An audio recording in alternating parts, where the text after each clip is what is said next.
Good Tuesday afternoon, and welcome into the WTUD studios. Tuesday in the noon hour. That means it's time to talk a little Tiffin University wrestling, and we're going to get started right now talking to head coach Joey Simcoe. Coach, welcome back in the studios. As you said before we got started, it's been a little while. Yeah, thanks, brother. It has been about a month, probably. Yeah, it probably has been about a month. You're absolutely right. But we're back here. Well, you know, the new year, the break, all that stuff kind of got in the way. But we're back here now, and time to talk about what happened with you guys here recently and get everybody ready for our upcoming broadcast. What, a week from tomorrow, we'll have you guys live from the Gilmore Student Center. It'll be pretty exciting stuff. Yeah, man, it's about time. You know, it's tough to get home duels. You know, we usually go 2-1, so we go 2 1 year, 1 the next, and it kind of stinks because, you know, we're not on campus that often, but you know, we're always out there wrestling. It's just a matter of we're not home too much. Right. Well, you weren't home last weekend, and you kids went out and competed in the Super Region 2 duels.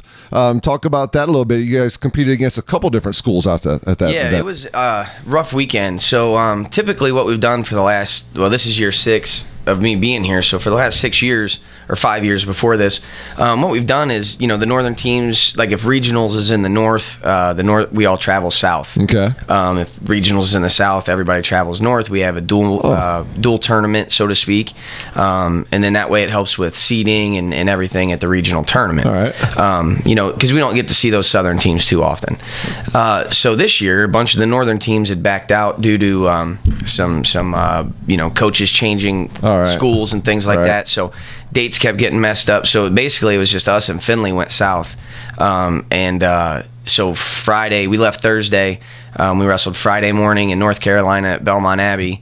Wrestled 3 duels there, jumped on the bus, drove down to Newberry, South Carolina, got up and wrestled 3 duels Saturday morning. Really? So it was rough. Some of those guys, you know, the guys on the team, they cut some decent weight. So they had to make weight, wrestle, you know, and then we had to go get weight off again at Newberry. And how tough is that? I mean, it's hard, especially, you know, this is cold and flu season, and being on the bus for that long, and, you know, being trapped, and it's not getting good food, right? You know, I mean, it's hard to eat good on the road. Yeah, and not that they're not eating, but they're not eating, you know, what they typically would, you know. So it's just another piece of wrestling that kind of gets forgotten about. You know, these guys, for example, Trey, you know, our 41-pounder, he came into the season roughly 160.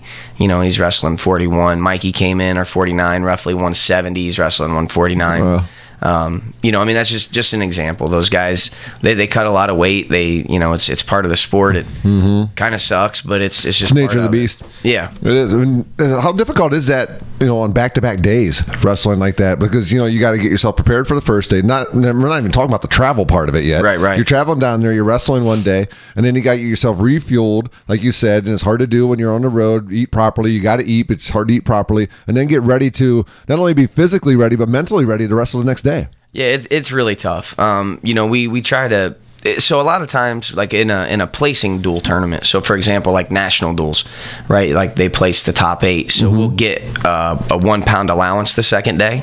But something like this, it's not a placing tournament, so it's scratch weight. Okay. And believe it or not, a pound makes a big difference. I bet. You know, those guys. You know, like for example, Trey and Mike. You know, just using those two. Like, you know, making 50 and fit 42 is a lot easier than 41 and 49. It's just mentally, you know, it's easier on them. It allows them to maybe drink an extra Gatorade or something. You know what I mean? Yeah. So it just adds to that mental game and the mental toughness of the sport. Let's talk a little bit more about how your kids did. So we got the travel part down and finished up. I think you had just took us from North Carolina to South Carolina. Yeah. All right, continue on. So we went 2-1 both days. We lost both days. We lost our opening match, and you know, we lost to teams that are good teams, you know, but not as good as us. So it was kind of a kick in the teeth. You know, I think we've had a year where we're kind of, I don't want to say underperforming, but, you know, we're kind of performing to the level of who we're wrestling. And, you know, it bit us in the butt. So we ended up losing 2 duels down there. But then we came back and, you know, we beat Newberry, who's ranked above us. Right. And, you know, I think they're 18th in the last poll. So, were. So, you know, that we beat them and they were supposed to beat us. And, you know, it was crazy, man. It's just, it's wrestling. You know, I always say the highs are high and the lows are low. And it's a roller coaster of a season. Sometimes, some sports, sometimes you need that kick in the pants to kind of get you back into the groove of things. Sometimes, you said that maybe you guys didn't wrestle quite up to your potential. Some teams you should have got maybe got you. Sometimes is that student athletes sometimes maybe need that. Is that the case in wrestling sometimes too, to get their head back to where they need to be and get their focus back where it needs to be? For sure. Like Garrett, for example, he lost 2 matches out at national duels. That's the top 16 teams in the country. We did that right after break, or right before semester started this semester. Both matches he lost going for the pin to win as a team. Okay. You know what I mean? Yes. At that point, Garrett was kind of sacrificing his strategy for the match for the betterment of the team. Is that kind of what you're saying, or? Yeah. Got greedy. Okay. It got greedy, and it's not a bad thing because he was doing it for the greater good of Tiffin wrestling. But being an individual sport, sometimes those guys. I say it every time before we wrestle. If every individual takes care of himself, the team is. It's good. Right. So if every individual just wins, we'll there win. You go. Yeah, we win 30-0. You know what I mean? Right. But Garrett had against the Nebraska Kearney kid had the ultimate ride out. And was in position to ride the match out, get the win. Secure the number 2 spot in the country because we haven't seen the number 1 kid. Instead, ran out front, tried to mix the kid. Kid went underneath, scrambled out, got a reversal. So it was one of those things. Like, and I'm not mad at him. Like, I told him, I'm like, listen, man, I'd rather you lose now because now no one remembers. Right. No one remembers January. Everybody remembers March. Absolutely. You know what I mean? Absolutely. So it's and it helped Garrett. It helped him in his training. It's helped him kind of remember, like, hey, man, I'm not invincible. Right. You know what I mean? So it's been a good thing. I tell you, I was talking about Tiffin University wrestling over the weekend as my son played 6th grade basketball up at Oak Harbor. Okay. And I know you have a couple of Harbor kids on your roster. Yep. And I was talking to some of the people. I didn't know how big wrestling was up there. They were saying that they start them out of the crib and wrestling, and then they give them maybe a week-long basketball camp when they're in junior high to get ready for basketball. Right. So wrestling's a big deal up there. And I talked to them. I showed pictures to the ladies sitting by on my phone of the kids you have. I'm like, oh, yeah, I know him. His brother did this. And I know he was doing into this. So people up in Oak Harbor are really proud of their kids that are doing their thing down here at Tiffin University. Yeah, and we actually signed 3 kids from there this year. So awesome. Signed them early. We got Kean, Bruce, and Dylan coming down. We're working on 2 others from there, right now. So I'm trying to get basically their whole senior class. That's pretty cool. Yeah, it's just a good school, man. They're a great feeder program. Jake Kramer, our 2-time All-Americans from there. Jared Chambers, 4th-year senior. Well, we talked before the program started about, not only wrestling, but all the sports across the board. It's good to get those local feels out there. I mean, you got to go everywhere to get your kids, but if you can grab a couple local kids, it's good to get those feelers out there. Absolutely, and it helps bring the community together. That's one thing that I think.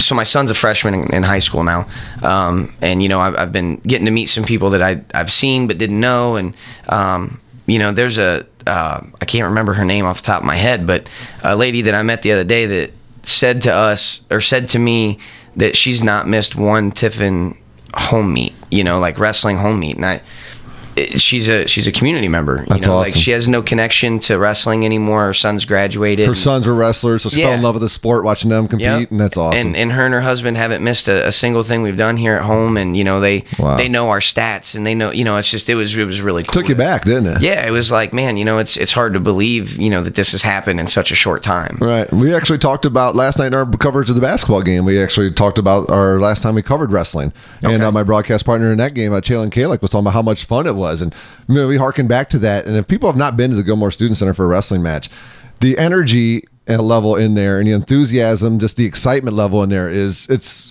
I don't know if it's matched. It's just pretty awesome. There's an energy inside that gym during a wrestling match that if you've never experienced, you need to experience it once because it's different. It's cool. It is. It's very different. And it's, I've said this before. I'll say it till I'm blue in the face. It's not that one sport's better, this or that. It's, it's different, right? You go to a football game, the energy is different than a basketball game or baseball or lacrosse.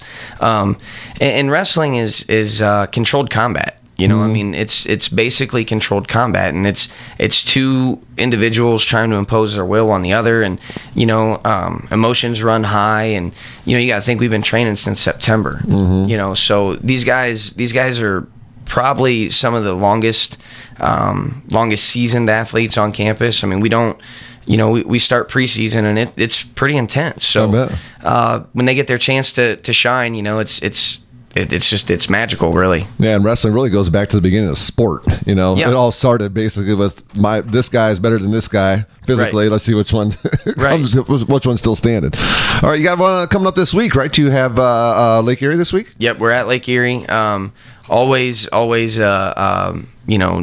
dogfight. So that's who you wrestled last time we were at a match, I believe. Yeah. I think we won by 5 last time. The year before that, man, they put it on us in their gym, and so we always have like a really intense throwdown with them, man. It's always back and forth.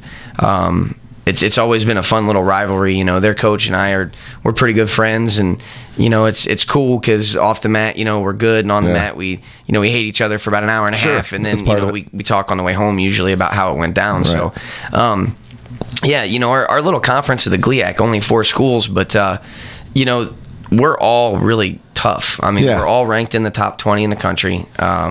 We've all beaten the top 10 teams. We're tough, and it's just it's intense. You wouldn't think 4 little schools are like that, but it's these next 3 duels are going to be intense. They're going to be dog fights, and it's going to be fun. These next 3 duels will lead you in. I mean, look at your schedule, Coach. There's only 5 dates listed on there still. Yep. So you're really into the stretch run of your schedule. You hit February. You better be primed to do your best when you hit February 1, which will be tomorrow as you get ready for the 3rd, because you have at Lake Erie, Ashland at home on the 8th, which you can watch all the free live video right here at WTUD, TUDragonradio.com, and then at Findlay, and then you get into Super Region qualifiers. So it's time. Yeah, it's intense, and that's like, so our sport, again, is a little different than some because if you're a starter, you go to the qualifier, right? And then top 4 out of the qualifier go on to the national tournament. But if you look at, like, if you compare the national rankings to our regional rankings, the top 4 in our region are pretty much across the board the top 8 in the country. Copy and paste. It's pretty intense, man. Like that tournament last year, I was just talking about this in practice yesterday. Our 25-pounder last year, Zeppi, he was 500 going into the regional tournament. I think we squeezed him in as an 8 seed, and he lost 3-2 in the finals to the kid that took 5th in the country. Wow.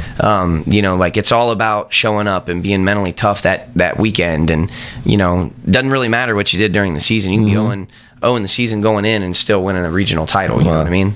Is wrestling like sometimes a basketball, you ride a hot hand? Do wrestlers, do they, just to coin a phrase, get hot? You know what I mean? Oh, for sure. Okay. The whole goal is to peak in February. Like you want to start your peak at regionals and ride it through the national tournament. I say this all the time. Garrett won the Ohio Northern tournament 3 times, and he likes to bring that up, and I laugh at him, and I'm like, dude, no one remembers who won the ONU invite. Right. They remember who won a national title. Right. So the goal is to win that regional title, win that national title. That's what we train for all year. So like, as we're training, we train really hard going into Midwest. It kind of ramps up. We come back. It's getting your cardio back to go to national duels or whatever you're hitting first, and then it's a steady build up into regionals, and then kind of that week of regionals is more of a technique week. The first week in between regionals and nationals is more intense again, and then that week right before nationals is back to technique and kind of letting your body recoup as much as you can, because we get pretty beat up through the year. Yeah, you do, and the cardio part's a big part of it, because if you don't have your lungs right, you're going to be winded and be out of it in probably 30 seconds on that wrestling mat. Yeah, and it goes quick, 7 minutes feels like a lifetime. Oh, I bet. It does, I man, bet. when you're not in shape. And if you do come to the match and not only watch what's going on in the match, but watch Coach Simcoe too. He's pretty entertaining on the sides when you're watching the matches. Hey, I've been good this year. Have you? Yeah, I got You're getting older, huh? Yeah, well, smarter. Smart. I've only gotten 1 warning this year, which is good. And that was actually, I probably shouldn't have got it, because you're allowed to ask for rules interpretations. Okay. I asked for a rules interpretation, and he still hit me with a warning, which is cool. It's you get 2 warnings before you lose a point. So, all right.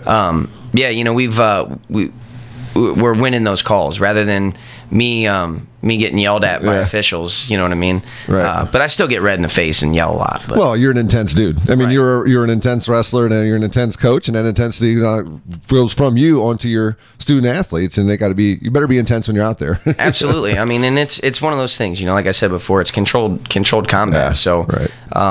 That guy's trying to impose his will on you, and you're trying to do the same. So awesome. All right, let's see. You go to Indianapolis for the region qualifier. Where's the national this year? It's in Alabama again. Okay. Our the first year when Kevin Chrisman All-American, it was down there. It's called the D2 Festival. So our indoor women's and men's track and field will be there. Swimming and diving, men's and women's will be there, and then we'll be there. Oh, that's awesome. Yeah, so it's a really cool venue. It's in Birmingham. They put us in a really cool hotel. It's got one of, I don't forget what it's called, where you can see out, down. Uh-huh. But you see all the different athletes. They do a couple different things that week. A few years ago, they took us to the motorcycle museum, which I'm a bike nut. So heck yeah. That was really cool. You saw bikes from every generation. They do dinners for us, and my guys can't eat a whole lot, but it's cool just to be in that different environment. You're not just stuck with wrestlers, and you get to see our track and field and our swimming and diving down there. It's they're defending national champs, so that's going to be pretty neat this year. We'll definitely make it over and watch. You run them. into these other student athletes too, and you get to talk to them. And they're people to you, not just somebody you're on the mat and trying to to take down. So just kind of get that personal part of it as well. And it's cool. When you get to that level. You kind of have buddies that wrestle, maybe at, I don't know, Western State or something, and you've become friends over the last 4 or 5 years. And, it's pretty neat to see how it all shakes out there. It's just the national tournament's a lot of fun. Birmingham's the venue was really nice when we were there before. So I'd imagine it's only going to be better this time. All right, you said you're a bike nut. We'll close up here. What do you have? What you got? 79 Ironhead. Oh, nice. Yeah, it's she's a bobber chopper mix, so it's you can go about 100 miles before you can't really, you got to get off and stretch. Oh yeah, I'm sure. My brother-in-law has an 84 Shovelhead. Yeah. So it's a pretty nice bike too. Yeah, they're fun, man. It's my goal, I think this year, me and a couple buddies were talking about going out to Sturgis. I want something I've wanted to do for a while, and so I think we're going to do that this summer, right before school starts. There's some awesome, not only Sturgis, I meant the Great Smokeout, I think, in North Carolina is another cool one. I think it's a really cool one in New Jersey. There's a lot of big, really cool but Sturgis got it all started. Got it all started. But there's some other really cool ones going on around too. Yeah. What about the Tiffin University wrestling bike? Oh, the one we raffled off a few years ago? No, let's have a big motorcycle rally here. We've talked about it, yeah. We did. So we raffled off. We had a guy donate a Harley to us, what was that, 4 years ago now? And we raffled it off, and we made some nice money from it to help pay off our wrestling building. And but yeah, we did. We tried to do a poker run with it, and it rained that day, so it ended up being my brother-in-law, myself, and Dustin were on the poker. That was it. Just the three of us rode the spots. But you had a dang good time, didn't you? Yeah, we were soaked, and we ended up going to the riding back to the wrestling room, and we were all sitting there in towels while all our clothes were drying. And it was a good time though. Absolutely good time. Well, Coach Simcoe, best of luck up at Lake Erie on the 3rd coming up this week, and then we'll talk next week. If we don't get a chance to do a full show, maybe we'll get together and shoot a little promo that we can put out and promote what we're going to be doing for the coverage of the meet against Ashland on February 8th at 7 p.m. Coach, thank you so much for your time. Have a great time up at Lake Erie, and we'll catch you next week, buddy. Thanks, Russ. Appreciate it. All right, he's Joey Simcoe. He's head coach of Tiffin University Wrestling, and this has been our chat with Coach Simcoe here on WTUD, your home of the Dragons.